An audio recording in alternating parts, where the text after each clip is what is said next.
Command Share, brought to you by Star City Games. I'm your host, Sheldon Menery, founding member of the Commander Rules Committee. In each episode, I meet up with one of the other members of the RC to discuss the deepest parts of Magic the Gathering's most popular format. So we break the show into two segments. First is the command block, in which we talk about the RC's high-level decisions and our discussions. Then in the chair block, we sit back, talk about playing the game, cards, decks, and all the kind of tech that the RC brings to bear in the kinds of games that we like to play. Today I'm joined by fellow RC member Toby Elliott. Toby, have a seat in the command chair. Hi, thanks for having me. Did it have to be so pointy? Yeah, it's like the Iron Throne. It's got to be uncomfortable. Yeah, fair enough.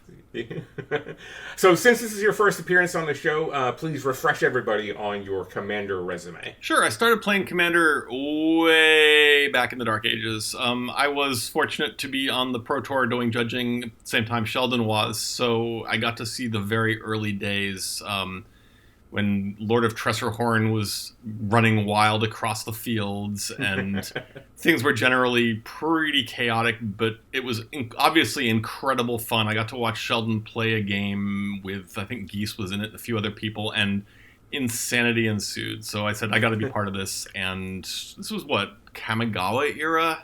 Probably around then. Ish. I said, I've got to be part of this, so I brought a deck to the next Pro Tour, and I've been playing Commander ever since. Well, I remember one of the first games you ever watched, you happened to be sitting behind me, and what's the Bloodthirst X creature? That was way later, surely. Oh, was it? Yeah. Okay. Because that was Ravnica somewhere, right? Yeah, that was much later. Yeah. I remember sitting behind you because I remember you got annoyed because you draw a card, and every time you drew a card, I would cackle. Yeah. And so, you're like, oh, stop watching my hand. So I'm like, okay, I got to go get my own deck. Right. So then you found the format, and then what came next for you for Commander? Well, so I built Baron Master Wizard.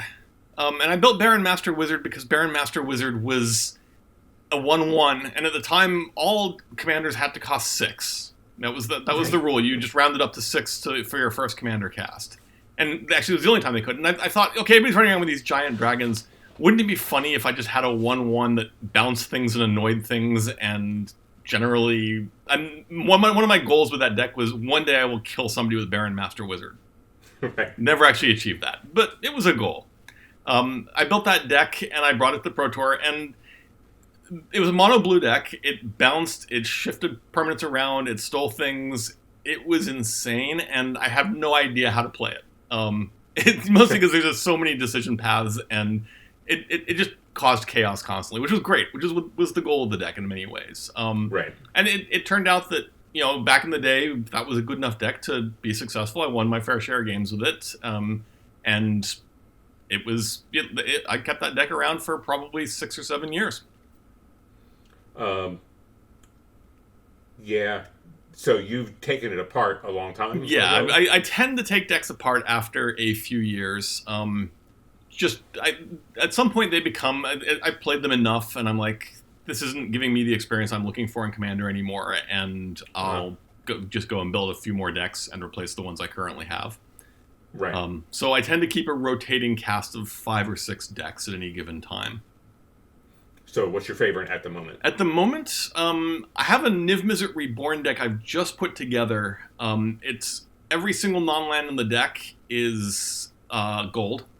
And every single non-land deck is in fact 2 color. It's not even like there's any tricolor or anything. So every card in the deck is a hit for Niv. And the goal is to see just how big a hit you can get. It's actually a really interesting deck because the mana base, it's a 5-color deck. It has no fetches, it has no dual lands, it has no shocks. And the reason for that is that it has all of the gold-colored basic land cyclers. Right. So the goal is just to get out basic land. The mana base is incredibly cheap for a 5-color deck, and I think it came out to like $30 in total. And yeah, and it works really, really well for, Niv can come out on turn 5 if I need it to most games, because I've cycled a few to fill in the gaps. All the land cyclers have a few choices, and it works out okay.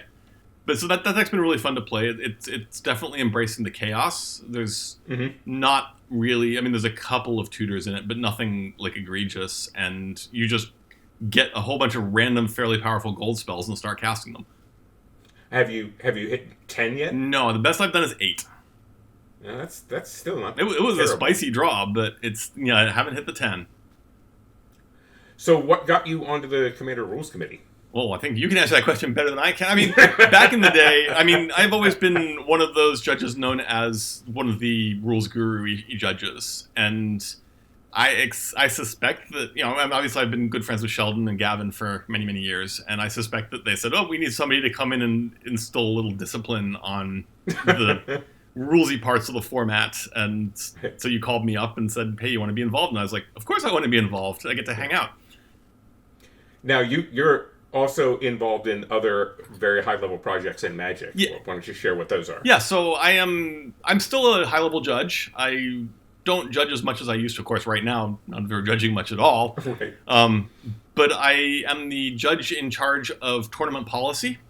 So I write the infraction procedure guide. I help Scott write the tournament rules. So I'm fairly involved in the rules aspect of Magic, making sure that tournament players play fairly and have an environment in which everybody's on an even playing field. Yeah, that would be fellow Rules Committee member Scott Larrabee that you're talking about there. Scott. So, yeah, so we have a fair view of top down how things happen. Yeah, I mean we're obviously very involved in competitive Magic and have a pretty good understanding about the mechanics of making that work. Or not. I mean, it usually works. Every once in a while I'll push something and be like, "Oh, that needs some tweaking." But we get there. Right. All right, I think it's time for us to move into the command block. This episode's command block, decoupling. So the first thing we'll talk about is the change to the ban list that's either subtle or tectonic, depending how you want to look at it. Why not both? So let me, or both. So let me read from the official release. You may notice there's a small piece missing from the ban list today. We've eliminated the line, Commander is played with vintage legal cards. While the idea has been a useful shortcut for years, it wasn't really a philosophical foundation. It was a convenience. We've long been proponents that Commander isn't alt vintage, so it makes sense that given the two formats' divergence over the years, that we decouple the wording. So the upshot is that between yesterday and today, which is obviously the day of the release, nothing has changed for us. The exact same cards remain legal. We've clarified the legality language a little bit, but none of the descriptions result in specific cards being banned or unbanned. We'll have our normally scheduled update in the next cycle, currently slated for 22 June. So let's talk a little bit about what got us here. Well, what got us here was the banning of Lurrus in Vintage, which is the first time, even in the Commander era, that we've seen a ban for a card being too good for Vintage. We've seen bans for cards that are mechanically problematic, but in the case of those, that's something where if it's mechanically problematic in Vintage, it's probably mechanically problematic in Commander as well. And since Vintage generally uses restricted cards and we're a singleton format, restriction in Vintage doesn't matter from our perspective. Right. So the banning of Lurrus represents the first time that a card is banned in Vintage that is not really a problem in Commander. As you say, the Vintage thing was a convenience, and we'll get into why it was actually a monumental convenience. This is why it's both a trivial change and a tectonic change.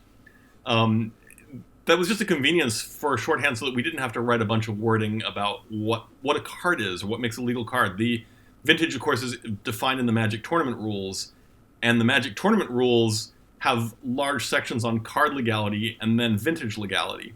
And it was very easy for us for years to say, well, we aren't Vintage, but just use Vintage as a starting point, and here's some supplemental stuff. We actually... Well, I think one of... Go ahead. I was going to say, we also had interesting historical presence because for a time in Commander, Commander uses vintage legal cards, and Scheherazade is unbanned. Yeah. Which, in retrospect, was horrible because A, Yes. it makes for a complicated and confusing message, and B, why did we think having Scheherazade was a good idea?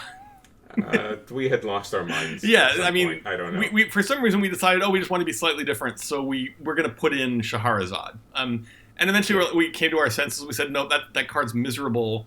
Let's get rid of it in the format. And then it just became Commander is vintage legal cards. So we had some precedent for let's tweak the list itself, and we did in this case talk about, can we say Commanders play with vintage legal cards but Lurrus is unbanned, and Right. that's kind of clunky. It's the sort of thing we try to avoid saying. The salient point there, I think, is that there are no cards that would have been banned, that are banned in vintage, that we would have made legal anyway. Correct. So there, it's not like you needed to go down the list. Like, we would just outright ban these cards, so it made sense to say so. Yes, exactly. And other than the Scheherazade, there were no time. Oh, there was a time when Time Vault was legal somewhere. I think that predated Commander. I think that was 2000 era. That was when they unerrated Time Vault into be whatever the heck it was, and it was just broken in half. And all of Vintage became Time Vault for a brief period of time before they came to their senses and said, okay, this card is completely unworkable. But then they fixed it with errata rather than banning. Now, there are cards banned in Vintage. I think a lot of people were very surprised that a card could be banned in Vintage. But even beyond the base classes of card that they define, where they're like, oh, you can't play with cards with ante, there's a 5-card list of cards that are just explicitly banned in Vintage. Now, Lurrus is probably the first one who is banned because it's too good. But the actual mechanics of banning a card in Vintage were not difficult. They just already exist. Right. So you talked earlier about classes of cards. You want to break down what those are? You mentioned ante. Yes. So there are two core classes of cards that they don't really spell out in the ban list, and those are ante and dexterity. Or not? Sorry. Those are ante and conspiracies. And conspiracy, right. So there's 20-some conspiracies, and there's 12 or so cards with ante. And what they actually do is they say all cards with ante are banned, and then link out to a list of those cards. And they say all conspiracies are banned and link out to a list of those cards. And so we're following that lead, and we're doing the same thing now. We're going to say all cards with ante are banned, all conspiracies are banned. There's a third class that is generally considered to be a class of banned cards, but it's actually called out explicitly, and those are the dexterity cards. Because there's two of them. There's there's Chaos Orb, and there's Falling Star. Right. And so those two cards are banned for obvious tournament logistics reasons, and to make sure that everybody has sort of similar access to cards from a mechanical standpoint. And so those are actually usually just called out explicitly, and we will call those out explicitly as well. And then, of course, the final card is Scheherazade. Ugh. The miserable game state Scheherazade. Yes, the generates games we don't want to be dealing with card. But we also wrote in specifically what cards are legal in Commander. Yes, and this is surprisingly hard to do because we spent a lot of time in the MTR defining what makes a legal card, and when you start to really mess with it, there's a lot of weird corners and things. So you start out with, the cards are black bordered. The cards are all released in sets that Wizards of the Coast published. Oh, wait a minute. Nope, because that suddenly makes Windseeker Centaur an illegal card. Because it's never actually been published in a set. It was a mail-in promo.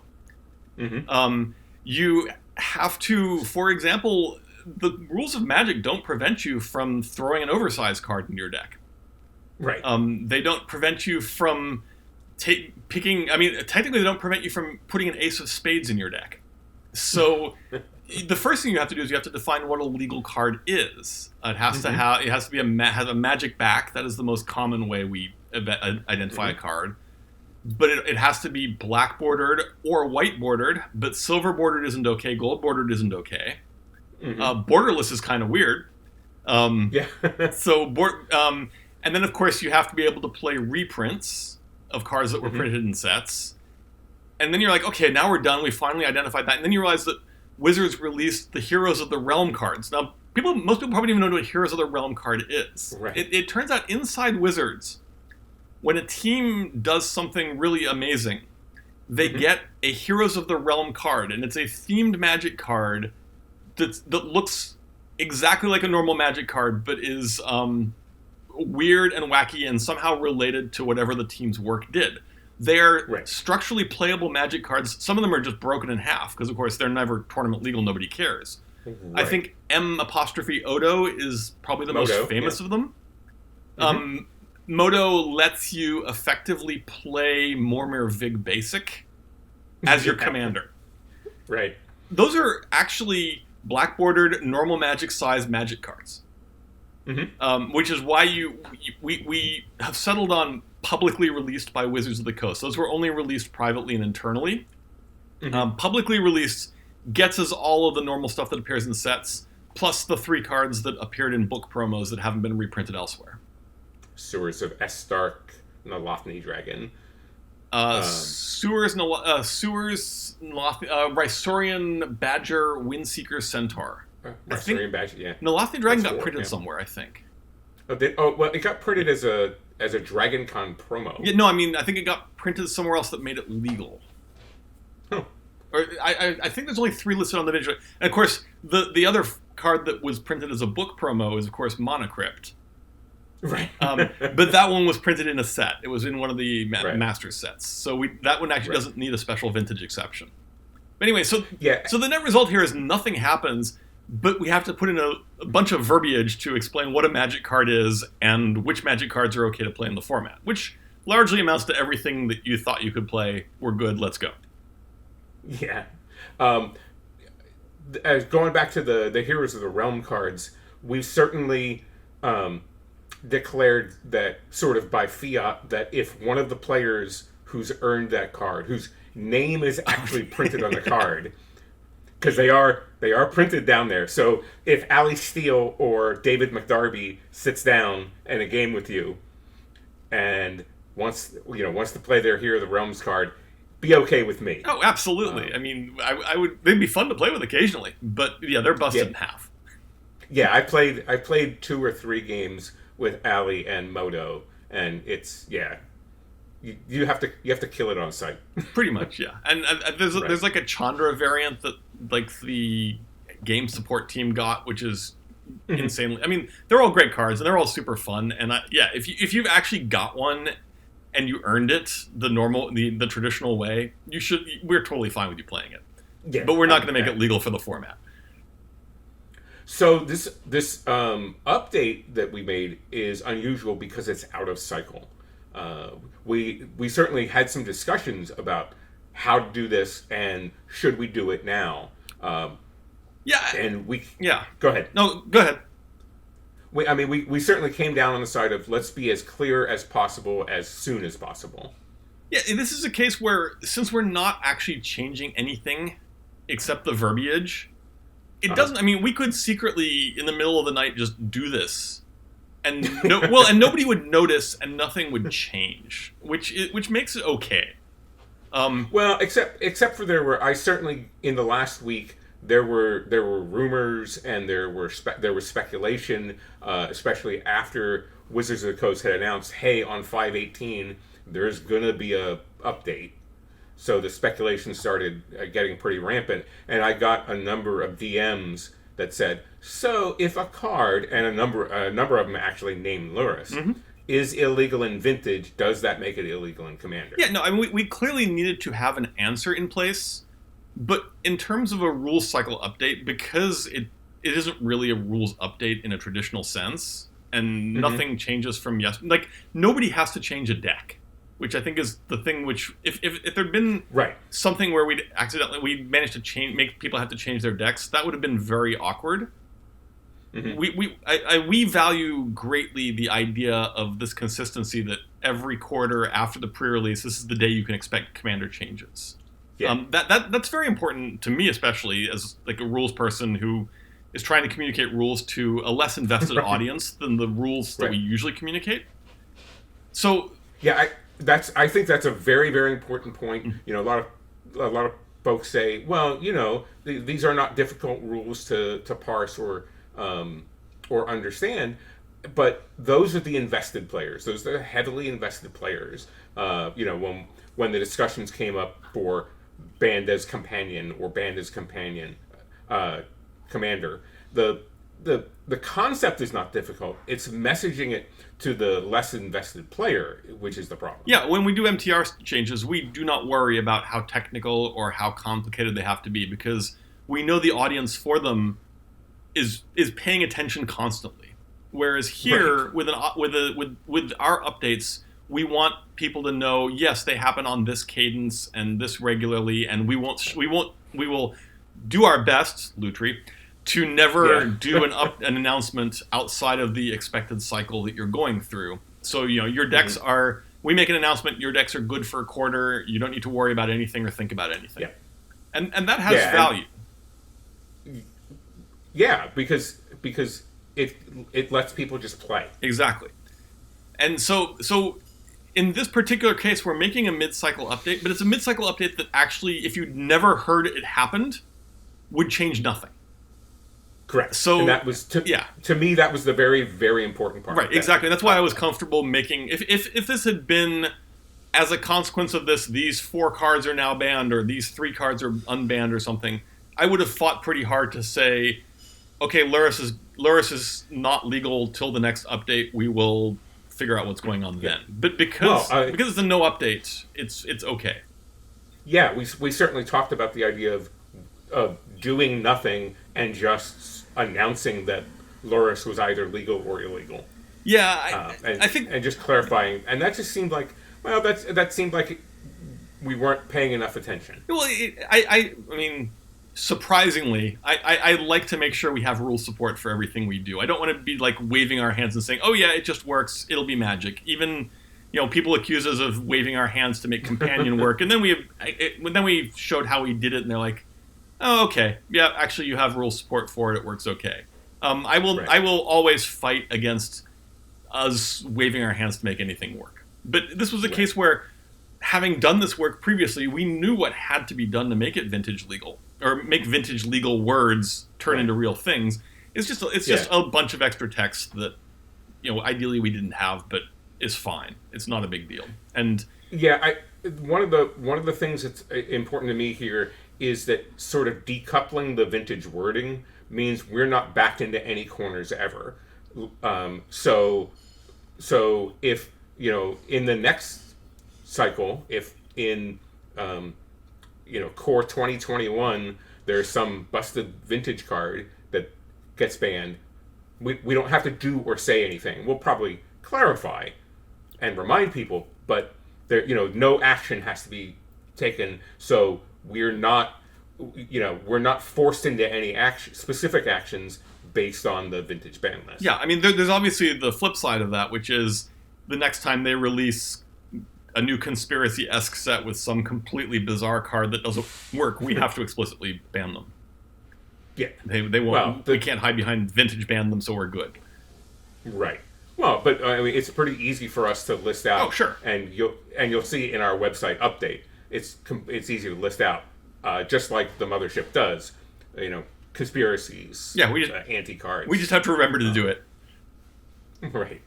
Any last attacks that you want to have on the decoupling from the vintage list here in the command block? No, I think we've covered it pretty well. All right, let's move on then to our interlude, Hidden Gems. So the folks that come on this show have been playing the format for a long time. We play cards that some players may have never heard of. We discuss one of those cards each week in our feature segment, Hidden Gems. Toby, what do you have this week? So, people who have played me know I have a few peccadillos in the Commander world. One is I love making tokens. Another one is that I love playing with weird, obscure, unusual cards. And the third one is I love generating chaos and weird things that happen. So my card for Hidden Gems is a card from Odyssey called Cultural Exchange. It's a home run on many levels. First of all, it has amazing art.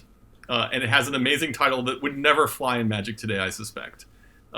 Because it's a couple of bunny-like creatures sitting on top of a couple of alligator-like creatures.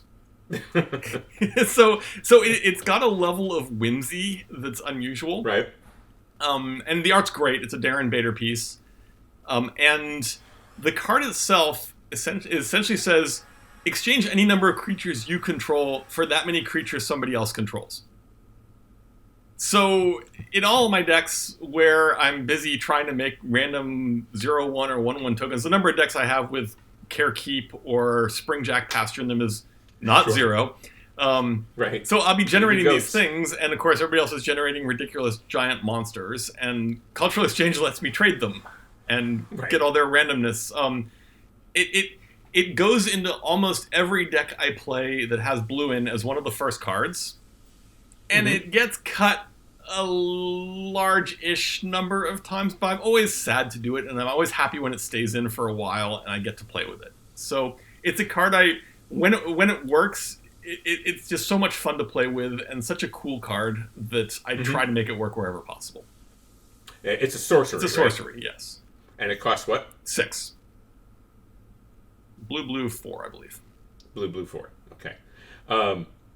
Now, you also are fond of playing an enchantment that does something similar. Oh, Puka's Mischief. Puka's Mischief. Oh, wow, yes, I forgot about Puka's Mischief. Yes, Puka's Mischief is a similar enchantment. It's blue and 3, and every turn you can exchange one of your things for something else with a lower converted mana cost. Yeah. And let's pause for a second. I gotta go look up Puka's Mischief, because there's also the one that is exchange the same type. And of course Zedru had all of them. Well, that makes perfect sense. Yeah, it's you exchange a non-land with your opponent, and yours has to be a higher mana cost. And of course, in decks like Zedru, where you're playing useless permanents that sometimes cost quite a bit, it's a wonderful card to let you trade off awful stuff for good stuff. Well, and you don't have to use you don't have to be able to cast a donate in order to give them the delusions of mediocrity or whatever. Oh yes, no, Zedru has many ways to, and I had a Zedru deck. Zedru is probably the deck I held on to for the longest. I loved it so much. It is in many ways, I think Zedru is one of the best designed Magic cards of all time. I like cards that I don't care about power level. I like cards that make you recontextualize Magic. And Zedru is a card which makes you go, this changes how I think about what I'm putting in my deck and the sort of permanents I want to play. And cards that do that are fairly few and far between. And so I think Zedru is like a home run on many levels. Yeah, I actually got killed by Zedru commander damage once. Not by me, I don't think. No. It was not long after it came out. It was one of those long games, and it was just me and the other player left, and I think we were both playing in top deck mode, right? So there was a lot of land and a lot of stuff, but not a lot of creatures, and he tack you, and then he drew Elspeth. And he's like, jump Zedru twice. There's 21. You're dead. Oh, I remember that very memorable game down at Armada where I had Zedru and it was down to you and me, and I'd stolen Scott's Johnny and ultimated it so I couldn't take more than 1 damage from a source. And you had to try to deck me because I had some ludicrous life and you were not getting there. But yeah, that was one of the more memorable games. But yeah, I like cards that move things around, which is a huge problem in the modern world because, of course, now we're streaming, and cards going to other players is something when we build decks, we actually try to avoid just because of the difficulty of streaming that stuff. Yeah, the real thing I just started building a Brokos deck, and you're playing Sultai, and the first thing you think is, well, if I'm playing Sultai, I'm throwing a Villainous Wealth in here. And playing on stream, that's not going to work. That's one of those cards that, you just don't want to resolve. It's like, okay, now what? Right. Well, unless you want to play it to, like, mill the other player Sure, out. but then there's better options. V-Wealth you for 64 GGs. All right, the card that I'm picking goes back even further than yours. I am choosing Spoils of Evil. It's an Ice Age rare. Costs 2 and a black. It's an instant. And for each artifact or creature card in target opponent's graveyard, add a colorless mana and gain 1 life. Spicy. Now, graveyards are often very, very full in Commander. And you're playing black, so you've probably killed a bunch of things or had a bunch of other things die. So, this is better than Dark Ritual in a lot of cases, because you're just going to get this pile 10, 12, 15, 20 mana, because it's artifacts and creatures.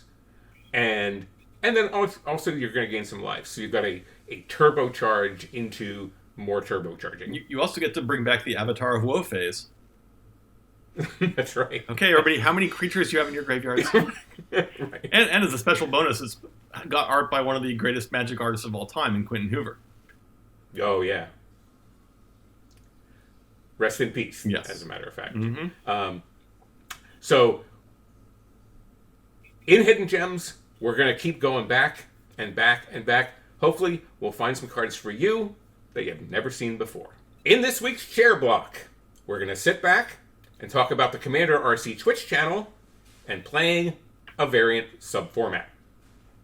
So, the RC recently stood up a Twitch channel, which you can go to twitch.tv/CommanderRC, to provide opportunity for viewers to get a look into both how we play and to provide even more outreach into the community.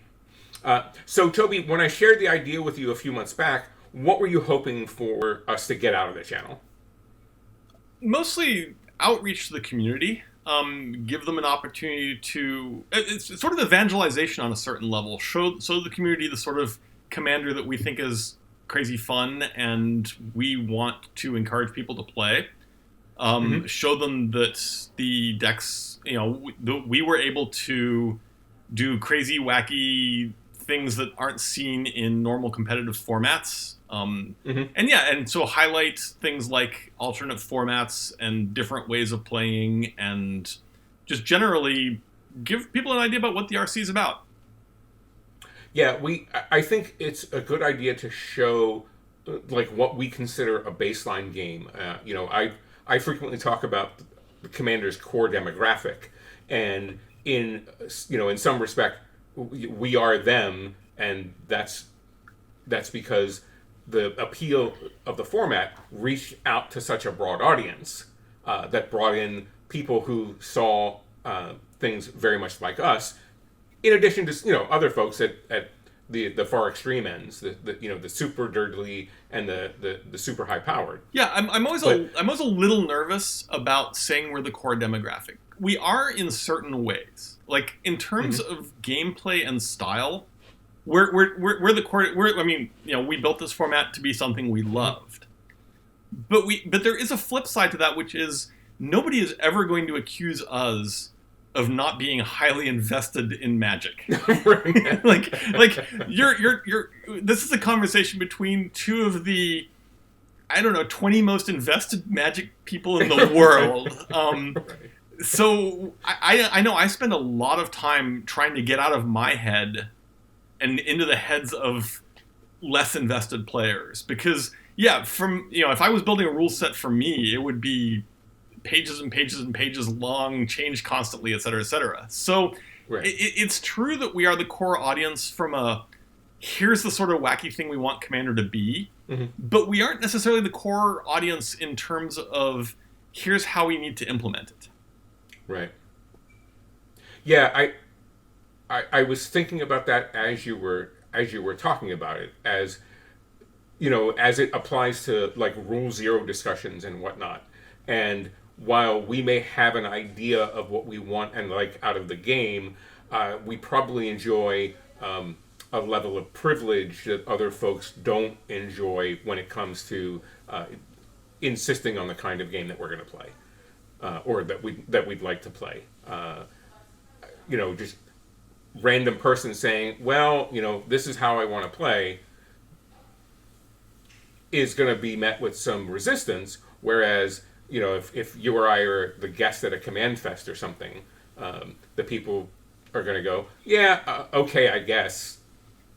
Bully. Yes, that's absolutely true, and we're obviously very lucky and very privileged. The beauty is, of course, that most low investment players have no idea that Command Zero exists. Command Zero is actually just an expression of a general casual concept, right, which is that you and your friends are going to, yell at each other when you find that you're not enjoying the game together. And you'll come to some sort of, you'll figure out a way to make it so that you do enjoy you do enjoy playing together. We are totally happy for anybody to break the rules, but I mean, it actually goes beyond that. I'm totally happy for somebody to figure out that Commander is not the format for them, and go play with their buddies something that's really working. I mean, I've long been a person who said Canadian Highlander is a fantastic format if it's the sort of thing you're looking for. Because, I mean, I don't care how many people play Commander. I care how many people are having an awesome time playing Magic. Yeah. And if Commander is the way that they want to play Magic, that is fantastic, and we will continue to make this format, which, will appeal to a large number of people, apparently, it turns out. But ultimately, I would rather they did something else, whether that's vary Commander, change the rules that they want to change, or go play an entirely different format, rather than being stuck playing a game that we enjoy and they don't. Yeah, I really believe that having no game is better than having a bad game. And if you can't get the folks to agree, or if you're the sort of fourth person in a pod of radically different play styles or sort of hopes and desires for the game, that you're better off not playing than getting in there and playing, unless you want to, unless you really are interested in learning about how the other side lives, as it were. I'm happy to sit down and play with precons or borrow somebody's high-powered deck. It's not necessarily the game I want to play, but if my only choice is to play my dirtily deck, and most of them are pretty dirtily, in a high-powered pod, I'd probably rather let somebody else take the seat, maybe watch the game, maybe engage with the players, chat, or that'd be the time for me to go get lunch. I think that setting yourself up for the failure of miserable games isn't what you want to do. Yeah, I mean, life's too short. Let's go play some fun Magic that we want to play.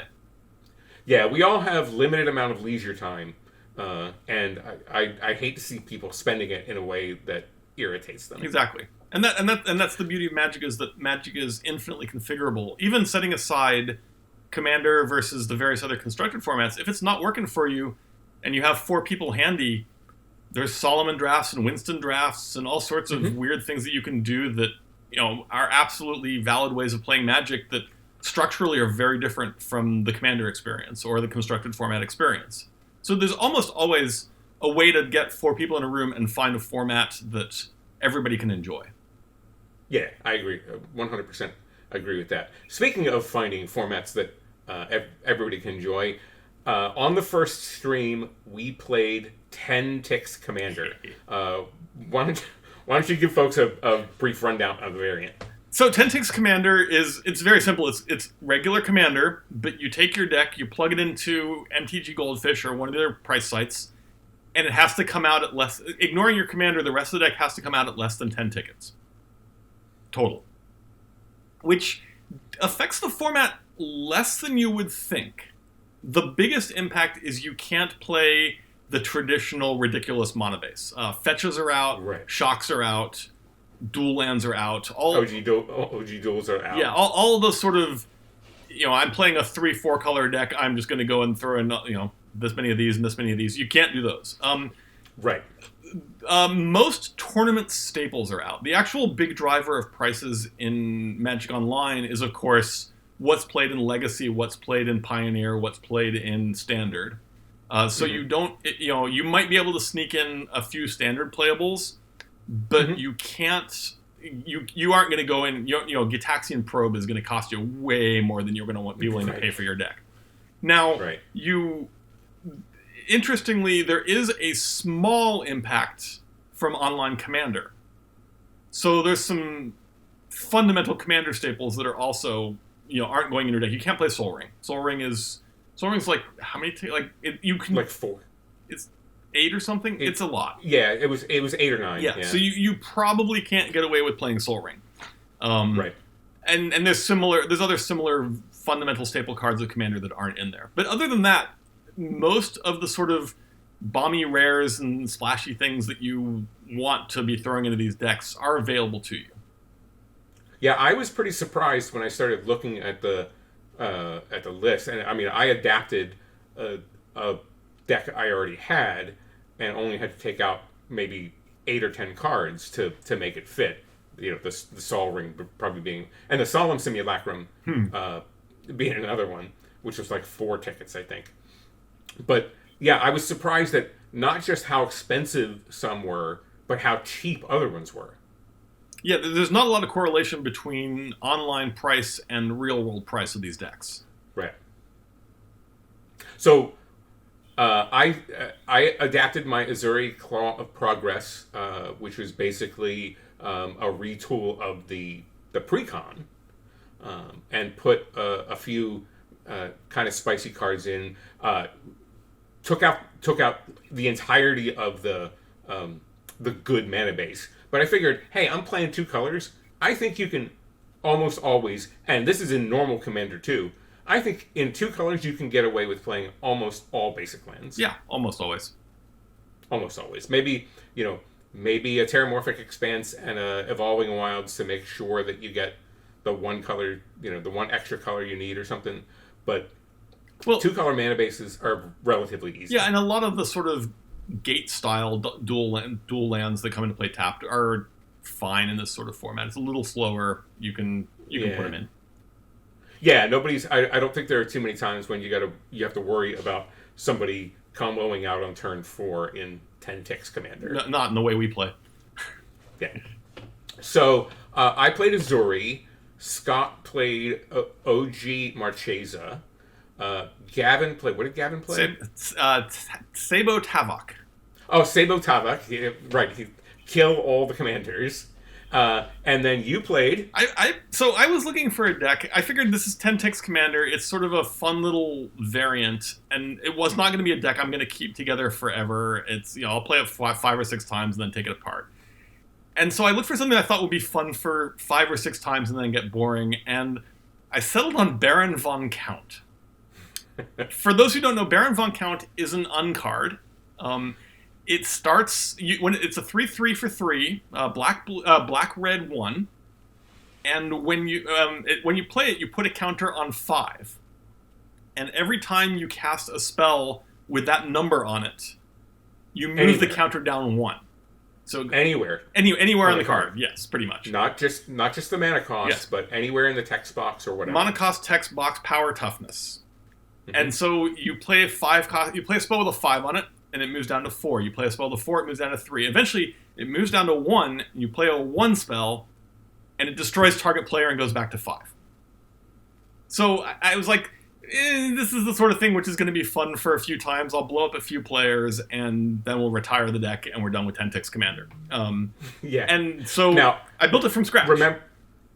Remember that we had secured permission with each other to do such things. Yes, I mean, obviously this is not for an untrusted group or anything. I also like the message of the first RC stream having a card that technically broke the rules in it. Right. So the deck, of course, because I never build a deck with just the commander restraints. The first pass at the deck, every card in it had to have at least 4 of the 5 numbers. That turned out to be basically impossible. So how did you find that out? Did you write like a Perl script? Yeah, I wrote a bunch of code and hacked a text file and dug out and had lists of all the cards and how many numbers they had on them and everything else. Yes, I do that sort of thing to build a commander deck. Next leveling your nerd. Absolutely. And now it turned out that there were no spells with 4 numbers on them. So if I was going there, it was going to have to be all creatures, and there were almost not enough cards at that point. If I relaxed the restriction on spells to 3, I ended up with 115 or so cards to make a commander deck out of, which meant you need 60 something of them. So the version I first put together had some real winners in it. I had like Primal Clay was in the first pass of the deck. Nice. Arkslauger was in the first pass of the deck. There was an artifact sub theme because I had to get in 3 or 4 very iffy artifact creatures and Golem Artisan. And I put this. Right. And I put it works with creatures that have mismatched power and toughness. Yes, that's a very big way of getting these things. And then, so I started putting this together. I'm looking, and I'm like, this is really terrible even for my standards. And so I relaxed the creature restriction to basically I said every card in the deck that is in the land has to have 3 of the numbers on it, and that actually got enough cards that you could put together a deck that looked like a normal commander deck with its own little special quirk. So that's what I ended up going with. It turns out level up cards are covered in numbers. A couple of them have all 5. Yeah, that was a genius find right there. That was like, oh, these have every number. And actually, what happens right now is that we're streaming these games, so of course our hands aren't visible. So I usually have my hand laid out face up on the table on the desk next to where the streaming rig is, and I would be sitting there and I would be arranging my cards like, okay, here's 5, 4, 3, 2, 1, but I can also do this, and we'll get to what happened at the end of game 2 because I very much had this laid out on the table as, okay, what's my game plan here? Right. So every card in the deck is designed to trigger Baron. And otherwise it's a pretty, because the 3 restriction with spells especially really helped. It actually had enough game on spells. You got, for example, Mizium Mortar's Breath of Daragaz and Slice and Dice all have all 3 numbers on them, or have 3 numbers on them. Right. So you have some creature control. Yes. There's a few targeted removal spells that actually have a bunch of numbers on them. For example, the Ruinous Path, the Awaken one.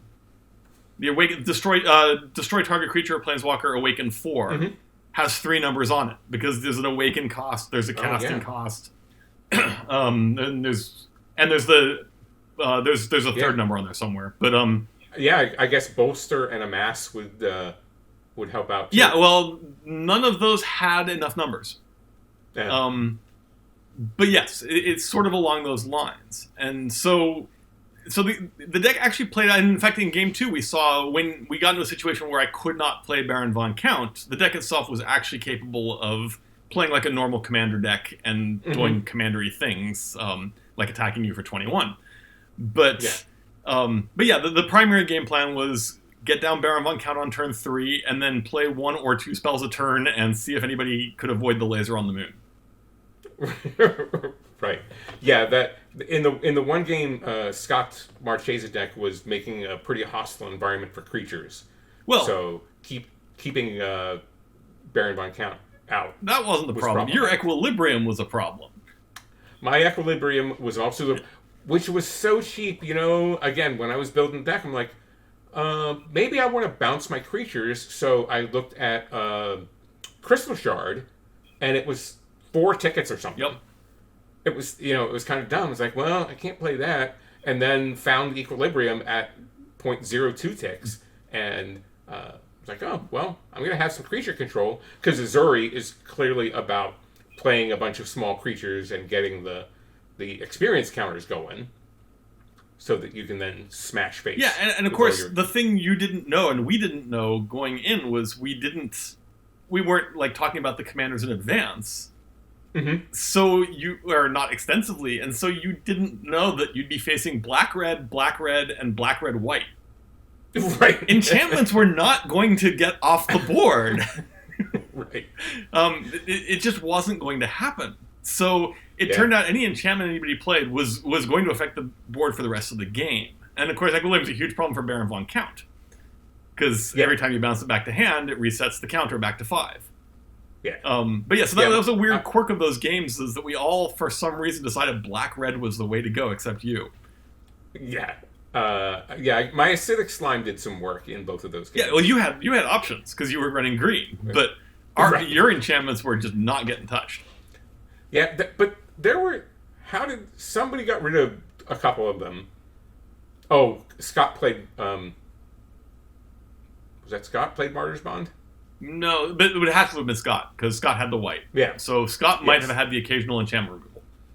Yeah, but that really, really indirect. Yeah, I mean, enchantment. Artifacts were going to be dead. There was a lot of red in that game, but enchantments were just sitting pretty. Yeah. So in game 1, I got things running relatively early and was getting some experience counters, but you were ticking down the count. Yes, I got count on turn 3 and went 5, 4, 3, and nobody was doing. Everybody was looking worried. Gavin was certainly. I think Gavin was capable of removing it at that point, but hadn't. Was waiting to see what happened. I mean, the count gives you a lot of opportunities to remove it. You can remove it in response to the final counter moving. You can remove it, at any point really in there, and nothing will happen. I think it's helpful to explain that there are 2 triggers on Baron von Count. Yeah, I mean, Baron von Count is not a powerful card. Let's be clear. It is a fun and silly card, but it's not that powerful because you have to play 5 spells. You have to play 5 cards after you play it. They have to have the requirements of cost and everything, which was not a problem for this deck. But then each time that's a triggered ability, so removing him any time is fine. I'm not going to do it all in one turn so you have sorcery speed removal can deal with it at various points. And then the last counter, when you move the last counter, there's another triggered ability that destroys target creature. And none of these are optional, by the way, and this will be very important for later on. Destroy target player. Yes. So none of these abilities are optional. So it takes a long time to destroy a player, as it should. I mean, that's a big deal. Yeah. But it's not powerful, but it's still scary. Oh yeah, no, it's a laser on the moon. And, I was fairly confident Gavin had the ability to remove it, but was not acting and was going to wait and see what actually happened. Yeah. Yes, I got Baron out. I'm ticking it down nicely. It's going to go off at some point. Yeah, and then you had it at 2. Yes. And you pass, and I was sitting to your left. Yes, and I'm almost certain I was going to be able to play a 2 and a 1 in the next turn and kill somebody. Right. Well, no, I had it at 1. You had it at 1. That's right. You had it at 1. Yes. Right. But you were tapped out.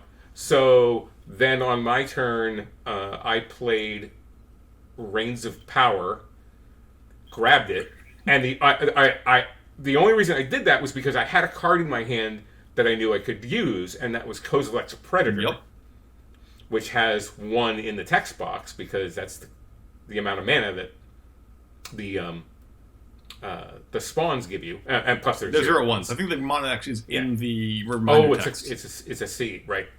And there's 0/1s. So I Reigns of Power and gave you a pretty good board, by the way. Yes, it was lovely. Briefly, and then cast Kozilek Predator and destroyed you with your own Baron von Count. Came back. That was the last sort of relevant thing I did in that game. It was pretty relevant. But it was... I certainly didn't win the game. Yeah, no, I mean, Baron von Count is also, as we say, because it's slow and all the rest of it, it's also extremely dangerous in an environment where people are stealing stuff. Yeah. And of course, we didn't know in advance what sort of environment we were going to be playing in, so... Right. Oops! The real thing is that it's like... To me, Baron von Count is kind of like Infect. Yeah, you're probably going to be able to take. You're going to be able to take out one player, but you're certainly going to really struggle to get. Two and three. Absolutely, and again, this is the 10 tickets thing. I would probably not build an Infect deck to keep long term. It's the same sort of theory of we'll just do this goofy thing a couple times and then it's done. Yeah, Ooh, I wonder how much Triumph of the Hordes is Oh, in ticks. probably not that much. Yeah. Well, I mean, it barely gets played anyway, Yeah, right? exactly. So it's Are there modern decks that play no, it? it's a commander only card, and you probably don't see it enough that it even affects the commander price. Yeah. So Gavin won game 1 with like a couple of fireballs. Yeah, yes. I mean, Gavin won game 1 with a couple of Ingarrick's Wakes. He just wiped everybody's boards until nobody had anything left, and then how he actually chose to win was mostly academic. Oh yeah, nice little combo in Garrick's Wake and Charmbreaker Devils. Yes, that's right. That was the game 2, but yes. And it being the only sorcery or instant in his graveyard, he just got it. He knew that's the one he was getting back. Yeah, so Gavin exhausted the rest of it. Well, you killed me, and then Gavin exhausted you and Scott to the point where he could just win. Yeah. Yeah. Well, Scott had something that was draining us slowly, which set Gavin up to be able to fireball us out. Mm-hmm. So then in game 2... game 2 is a much better game. Things got a lot crazier. Go ahead. Yeah, so game 2, your equilibrium caused... Well, 2 things happened. First of all, Gavin got down Kiku Knight's Flower with haste. Kiku Knight's Flower is destroy... or basically, creature deals damage to itself equal to its power. Yeah. So he could basically, at any point, kill off any square-statted card on the board. Right. Which... coincidentally, virtually every card on the board was. And in fact, I was looking at my hand and my board, and like every single creature I have right now is square statted. This is insane. The exception was your Ondu Giant, actually. That was the one, and that thing got gigantic. Well, yeah, because again, with the experience counters from Azuri. There were at one point I was putting 6 or 7 on it. Yeah, and you're going to pile on that because it's the one creature on the board Kiku can't kill. Mm-hmm. So that was really surprising. And then you played the Equilibrium, which meant that Baron got bounced back to hand. Oh, that's right. Baron early on actually threatened. I got him down to 3, I think. And if I'd been able to untap, would have been able to kill somebody. And I think Gavin took it out at that point. I can't remember exactly how, but he killed it. Uh-huh. And so I recast it again a couple turns later, and then you bounced it with Equilibrium. So it's back in hand, and that's actually very important for later on. So you get Equilibrium down. Scott has Goblin Bombardment. Yep. And Marchesa returning various random creatures, and gets out Micaeus, the Unhallowed. Yeah. Which is... definitely going to be a problem. Right. And we get to that state, so everybody is sort of jockeying. And Scott gets taken down to fairly low life, and I don't remember how.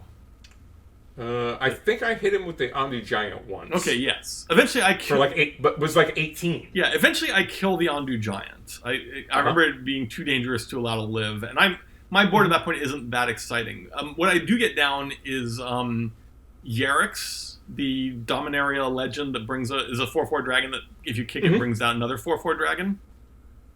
That's right. I've got Lord of Shatterskull Pass on the ground, so I've got large enough stuff that Gavin. That's not large enough and scary enough. We're going at Gavin, so he's not killing it with Kiku. There's other higher priority targets. Mm-hmm. And then there's the turn where I dashed in Koligan. Oh, yeah. And swung at you for 21 with the 3 dragons. I'm like, okay, Sheldon's got the scariest board and the highest life total here.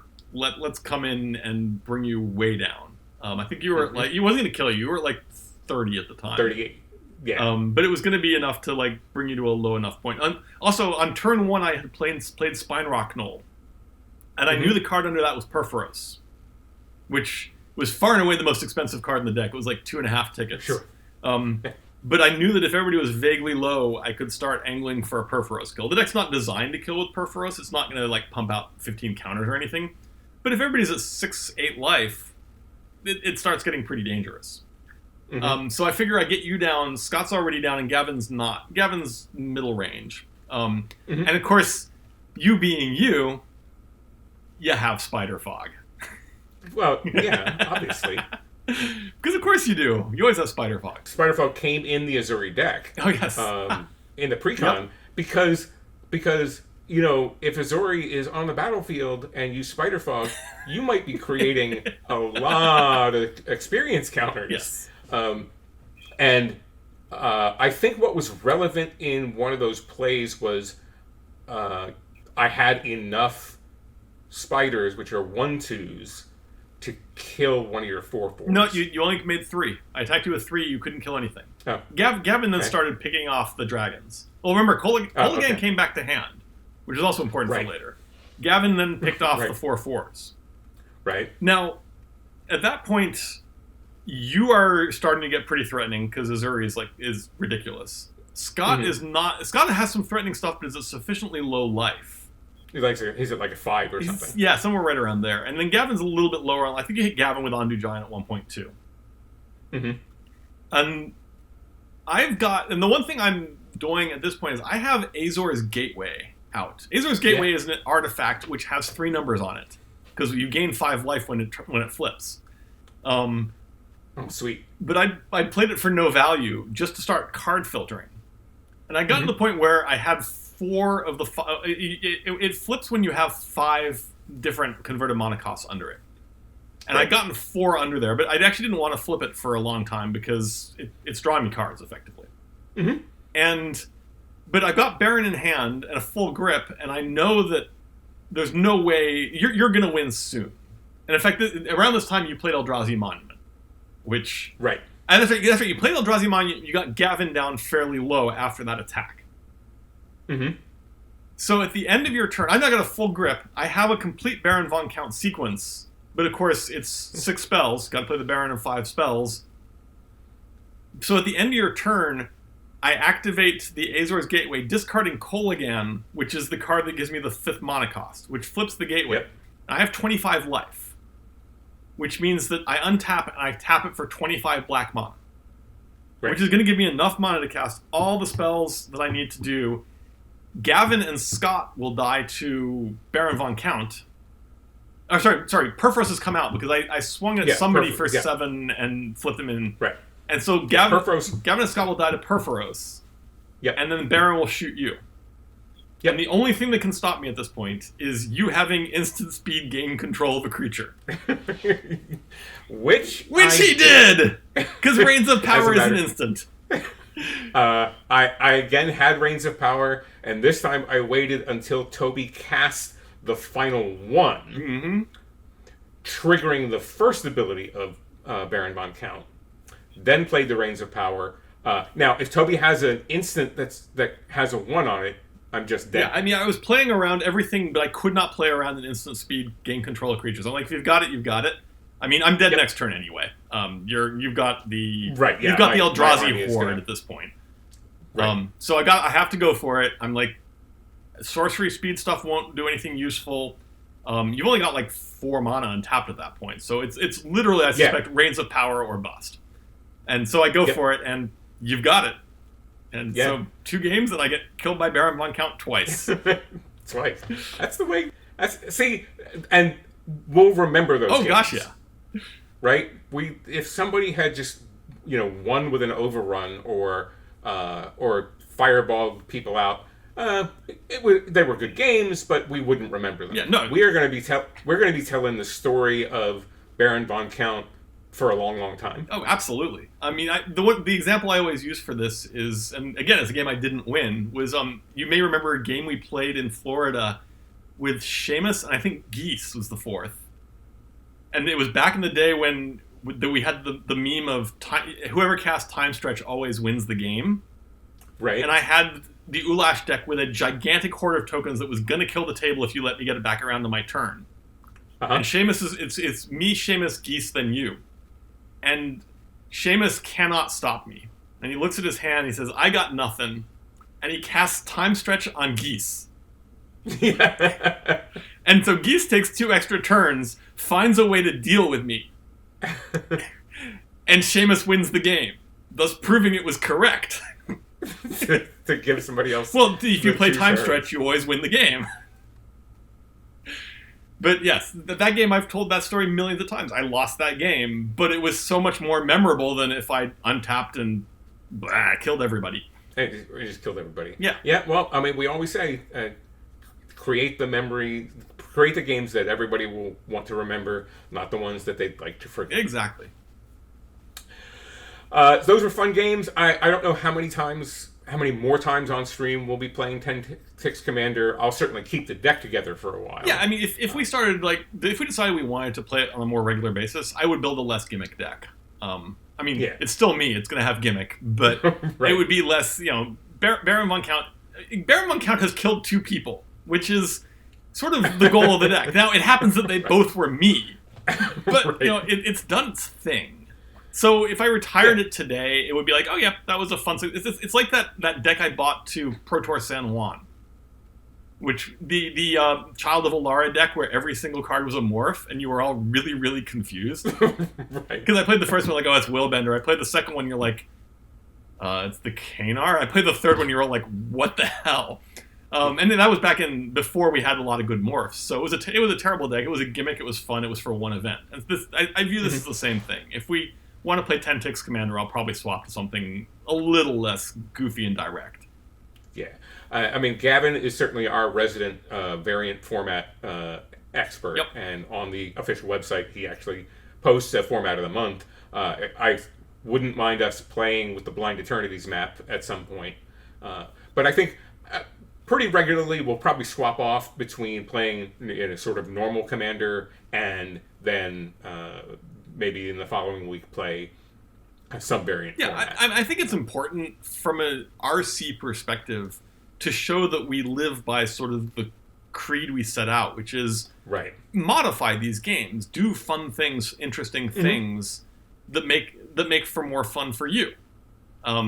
So if we're going to play 10 Ticks, I'm going to whip out a Silver Border Commander. This is great as long as everybody has a good time. And that's I think that's the message we want to be sending. So yes, us playing weird variant formats or versions of Commander that aren't quite the standard one sends a very positive message. We spent enough time leaning back in the chair. Those were indeed some great games, memorable games, and I'm sure we'll have more of them on the stream as things go forward. It's about time for us to wrap this episode of the Command Chair. Remember, if you're watching us on YouTube, please remember to follow, subscribe, like, and ring those bells. We'd hate for you to miss any episodes. Toby, why don't you tell these great folks where they can find you on social media? I'm generally available most easily on Twitter at Toby Elliott. I'm also on Facebook, and I lurk on a whole lot of websites. Part of being the rules person is that you have to keep an ear to the ground to make sure that everything's going smoothly. So you'll find me on Salvation. You'll find me on Nexus. I spend some time on Reddit, just keeping an eye on things. But yeah, Twitter is probably the easiest way to directly get to me. In more ways than one. Yeah, well, that's Twitter. You can find me, Sheldon Menery, on Twitter and on Facebook. Of course, remember to catch us on twitch.tv/CommanderRC. And of course, you can find me every week right here on Star City Games, writing about the best format in Magic history. As always, I'm Sheldon Menery. See you next time on the Command Chair.